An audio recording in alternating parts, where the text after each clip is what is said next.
एक गांव में ब्राह्मण और उसकी पत्नी बड़ी प्रेम से रहती थी, लेकिन ब्राह्मणी का व्यवहार ब्राह्मण के माता पिता से अच्छा नहीं था। परिवार में कलह रहता था। हर रोज के तरह कलह से मुक्ति पाने के लिए ब्राह्मण ने माँ बाप और भाई बहन का साथ छोड़कर पत्नी को लेकर दूसरे देश में जाकर अकेले बसकर रहने का निर्णय लिया। यात्रा लंबी थी। जंगल में पहुंचने पर ब्राह्मणी को बहुत प्यास लगा। ब्राह्मण पानी लेकर आया। पानी दूर था तो ब्राह्मणी मरी हुई पाया। ब्राह्मण बहुत व्याकुल होकर भगवान से प्रार्थना करने लगा। उसी समय आकाशवाणी हुई, ब्राह्मण, यदि तू अपने प्राणों का आधा भाग इसे देना स्वीकार करे तो ब्राह्मणी जीवित हो जाएगी। ब्राह्मण ने यह स्वीकार कर लिया। ब्राह्मणी फिर से जीवित हो गई। दोनों ने यात्रा शुरू कर दी। वहाँ से बहुत दूर एक नगर था। नगर की सीमा पहुंचकर ब्राह्मण ने कहा, प्रिय, तुम यहीं ठहरो, मैं अभी भोजन लेकर आता हूँ। ब्राह्मण के जाने के बाद ब्राह्मणी अकेले रह गई। उसी समय पास के कुएं पर एक लंगड़ा किंतु सुंदर जवान लग रहा था।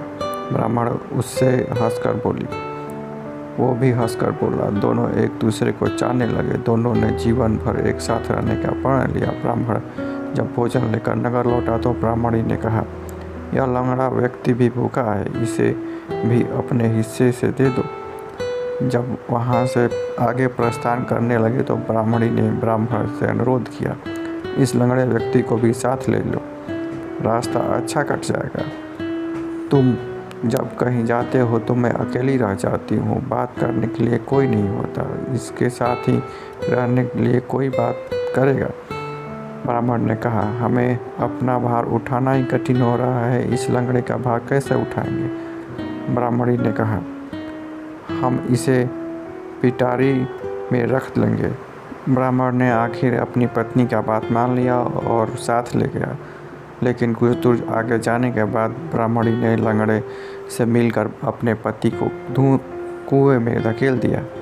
उसे मरा समझकर वे दोनों आगे बढ़े। नगर की सीमा पर राज्य कर वसूल करने की चौकी थी। राज कर्मचारियों ने उसे राजा के सामने पेश किया तो राजा के सामने उसने स्वीकार किया कि यह मेरा पति है और हम घर छोड़ के अब दूर प्रदेश में बसने आए हैं। तो राजा ने उसे अपने देश में रहने की इजाज़त दे दी, घूमने की, बसने की, हर कुछ की इजाज़त दी। कुछ दिन बाद किसी साधु के हाथों कुएं से निकाले जाने के उपरांत ब्राह्मण भी उसी राज्य में पहुंच गया। ब्राह्मणी ने जब उसे वहां देखा तो राजा से कहा, यह मेरे पति का पुराना दुश्मन है, इसे यहाँ से निकाल दिया जाए या मरवा दिया जाए। राजा ने उसके वध की आज्ञा दे दी। ब्राह्मण ने आज्ञा सुनकर कहा, हे राजन, इस औरत ने मेरा कुछ लिया हुआ है, वह मुझे दिलवा दिया जाए।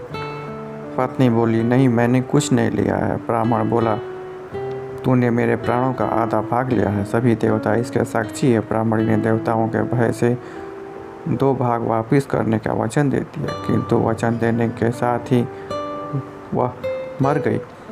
ब्राह्मण ने सारी कहानी राजा को सुना दी। राजा को सब समझ आ गया था। ब्राह्मण वहाँ से खुशी खुशी रहने लगा।